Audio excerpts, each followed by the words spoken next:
AI तेजी से evolve हो रहा है और उतनी ही तेजी से एआई से जुड़े चैलेंजेस भी इवॉल्व हो रहे हैं। वर्ल्ड लीडर्स न्यू दिल्ली में एआई इम्पैक्ट समिट में ऐसे ही 5 चैलेंजेस पर बात कर रहे हैं। इंडिया में आउटसोर्सिंग और कस्टमर सर्विसेज जैसे सेक्टर्स ज्यादा रिस्क में हैं क्योंकि ऑटोमेशन कंपनीज का काम संभाल रहा है। इससे जॉब लॉस का खतरा बढ़ रहा है।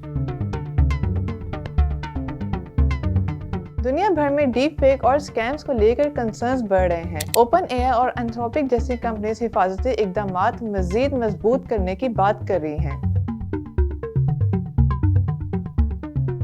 इंटरनेशनल एनर्जी एजेंसी के मुताबिक 2030 तक एआई को पावर देने वाले मेगा डाटा सेंटर्स की इलेक्ट्रिसिटी डिमांड डबल हो सकती है, जिससे मौसमियाती दबाव भी बढ़ेगा।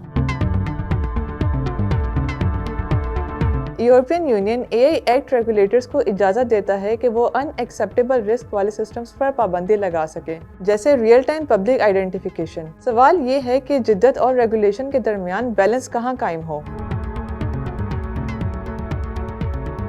एंथ्रोपिक ने खबरदार किया है कि उसके लेटेस्ट मॉडल्स को मिसयूज करके केमिकल वेपन्स डेवलपमेंट में मदद ली जा सकती है। रिसर्चर एलियाजर युडकाउस्की ने एडवांस्ड एआई का मुकाबला न्यूक्लियर वेपन्स से किया है। तो सवाल ये है कि हम पहले उसूल बनाएंगे या नताइज देखने का इंतजार करेंगे।